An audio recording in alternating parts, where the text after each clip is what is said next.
तो आज फिर से हम भारत के संविधान का वेरी इंपॉर्टेंट क्वेश्चन और आंसर आप सॉल्व कराने वाले हैं।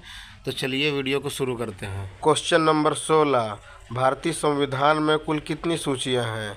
इनके ऑप्शन हैं ए 1, बी 2, सी 3 या फिर डी 4। इसका सही जवाब है सी 3। भारतीय संविधान में कुल 3 सूचियां हैं। इसके बाद क्वेश्चन नंबर 17, भारत के संघीय व्यवस्था किस देश की संघीय व्यवस्था से अधिक समानता रखती है? ए ऑस्ट्रेलिया से, बी कनाडा से, सी अमेरिका से या डी आयरलैंड से। इसका सही जवाब है बी कनाडा से। इसके बाद क्वेश्चन नंबर 18, भारतीय संविधान में मौलिक कर्तव्य का विचार लिया गया है। इनके ऑप्शन है ए अमेरिका के संविधान से, बी ब्रिटिश की संविधान से, सी रूस के संविधान से या फिर डी फ्रांस के संविधान से। इसका आंसर है सी रूस के संविधान से। इसके बाद क्वेश्चन नंबर 19, भारतीय संविधान के किस भाग में पंचायती राज से संबंधित प्रावधान है?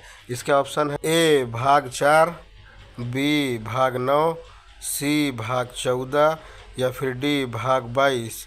इसका सही जवाब है बी भाग 9 से। इसके बाद क्वेश्चन नंबर 20, संविधान के किस भाग में नीति निर्देशक तत्वों का उल्लेख किया गया है? इसके ऑप्शन है ए तृतीय भाग से, बी चतुर्थ भाग से, सी द्वितीय भाग से या फिर डी नवम भाग से। इसका सही जवाब है बी चतुर्थ भाग से। इसके बाद क्वेश्चन नंबर 21, संविधान के किस भाग में मूल अधिकार का उल्लेख मिलता है? ए भाग 2 में, बी भाग 3 में, सी भाग 4 में या फिर डी भाग 5 में। इसका सही जवाब है बी भाग 3 में। इसके बाद क्वेश्चन नंबर 22, भारत एक है, मतलब भारत क्या है? ए संघ राज्य, बी राज्यों का संघ, सी प्रांतों का संघ या फिर डी एक राज्य इकाई। इसका सही जवाब है बी राज्यों का संघ। भारत राज्यों का संघ है। इसके बाद क्वेश्चन नंबर 23, भाषाई आधार पर राज्यों का पुनर्गठन किस वर्ष में किया गया है? इनके ऑप्शन है ए 1947 में, बी 1953 में, सी 1956 में या फिर डी 1966 में। इसका सही जवाब है सी 1956 में। इसके बाद क्वेश्चन नंबर 24, वर्तमान में भारत में कितने राज्य एवं संघीय प्रदेश हैं? ए 25 राज्य एवं 7 संघीय प्रदेश, बी 28 राज्य एवं 7 संघीय प्रदेश जिसमें राष्ट्रीय राजधानी क्षेत्र दिल्ली भी एक सम्मिलित है, सी 24 राज्य एवं 6 संघीय प्रदेश, डी इनमें से कोई नहीं। इसका सही जवाब है बी 28 राज्य एवं 7 संघीय प्रदेश जिसमें दिल्ली भी शामिल है। इसके बाद क्वेश्चन नंबर 25, भारत के नागरिकों को कितने प्रकार की नागरिकता प्राप्त है? ए 1, बी 2, सी 3 या फिर डी 4। इसके सही जवाब है ए 1 प्रकार की नागरिकता प्राप्त है। इसके बाद क्वेश्चन नंबर 26, भारतीय संविधान द्वारा भारतीय नागरिकों को कुल कितने मौलिक अधिकार प्रदान किए गए थे? और इसके ऑप्शन है ए 5, बी 6, सी 7 या फिर डी 8। इसका सही जवाब है सी 7 मौलिक अधिकार प्रदान किए गए थे।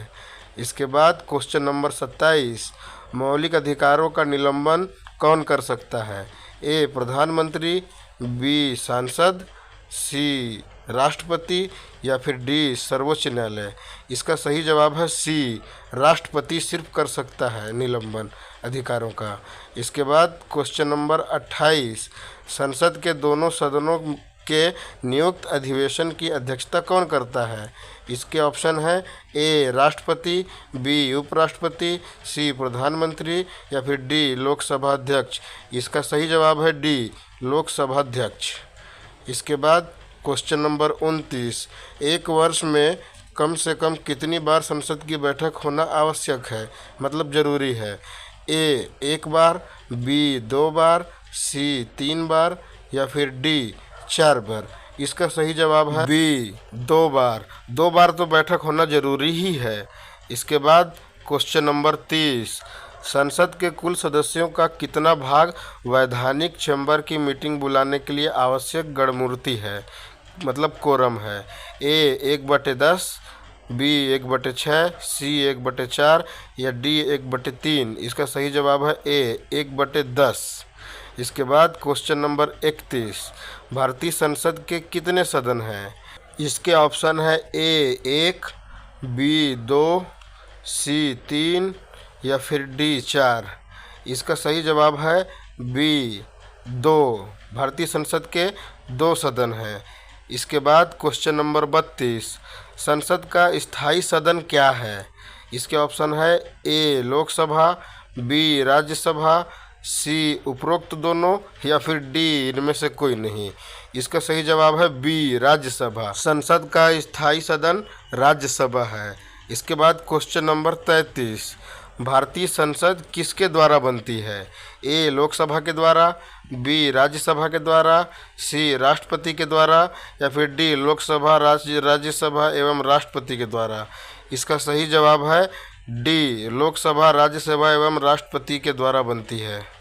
इसके बाद क्वेश्चन नंबर 34, भारत के राष्ट्रपति निर्वाचित होने के लिए किसी व्यक्ति की आयु कितनी पूर्ण होनी चाहिए?